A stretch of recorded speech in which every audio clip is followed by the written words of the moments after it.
Good morning, Bulldogs. Today is September 13th, 2023. Please stand for the pledge. I pledge allegiance to the flag of the United States of America and to the republic for which it stands, one nation, under God, indivisible, with liberty and justice for all. You may be seated. We watched this video about how we should do if the fire bell rings this fall. We are watching it again, and it is very important that you watch carefully.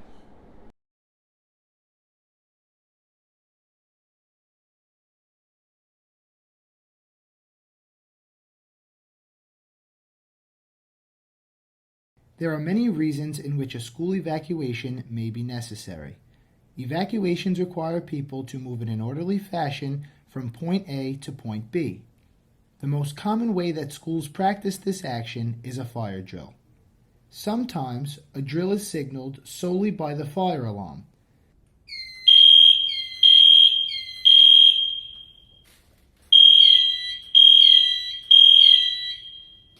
In some cases, specific directions will be announced over the PA system.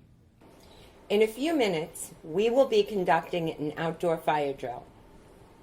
Please remember to follow normal procedure throughout the drill. Please keep in mind the seriousness of a fire drill and the importance of your full cooperation. Attendance will be taken, so be sure to stay with your class at all times. At the sound of the bells, please follow your teacher's direction and proceed quickly and quietly. Thank you. Be sure to follow the proper GRP and the evacuation route as outlined in the classroom posters. All staff, students, and visitors are required to evacuate the building during a drill or an emergency.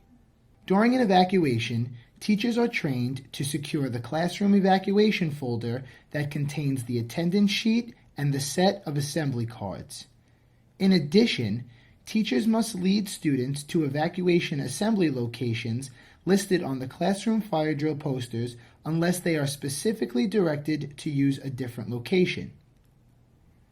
Also, it is imperative that teachers take attendance to account for all students and use the assembly cards to indicate conditions in their area. For a physical education teacher, be sure to alert a building response team member about situations where students may be in gym attire during a cold or rainy weather evacuation. When the fire alarm sounds, students should be trained to go to the stated location with their class as identified on the classroom fire drill poster. The students should be instructed to leave their belongings behind, form a single file line, and remain silent so that they are able to listen for additional evacuation instructions. In some situations, especially in fire or smoke conditions, the fire department or law enforcement may suggest that students hold hands with the person in front and behind them, cover their heads, or crawl. These methods are for self-protection. If directed, let law enforcement see your hands. This may be expected if law enforcement is conducting a room-by-room evacuation after a lockdown. During an evacuation, the building response team is activated and a command post must be established. The command post is a single location where administrators gather and relay information to the members of the building response team and first responders. The school nurse is also at the command post with a first aid kit on hand and the building response team kit. Here's how to use the assembly cards. At the evacuation destination, take attendance and verify the status of your students. If everything is okay and you have no missing or extra students, fold the sheet to show the green card and hold it where administrators and first responders can see it. If you have missing or extra students or can give first responders information, hold up the red card. If you need medical assistance, hold up the medical card. Remember, the school nurse is on the lookout for the medical card. During an emergency, staff must be prepared to assist individuals who speak languages other than English.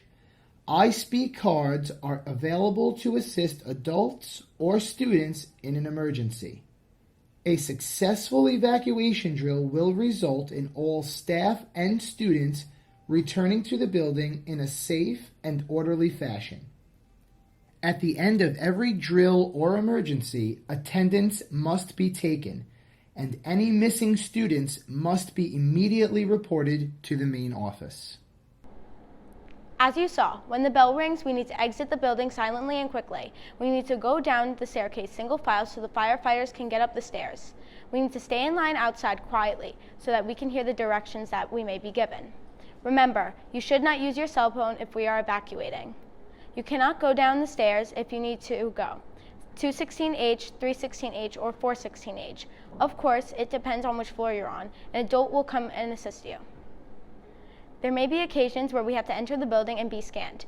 There is nothing to be afraid of. Students will be asked to place all metal objects on a plastic tray prior to reaching the screening checkpoint. Everyone must walk through a magnometer. The magnometer resembles a doorway and it is an apparatus designed to detect the presence of a metal on a person. An alarm is generated when the metal is detected on the person. All of your teachers have been trained, so if you have any questions, ask right now. Make it a great day and remember to be Bulldog strong.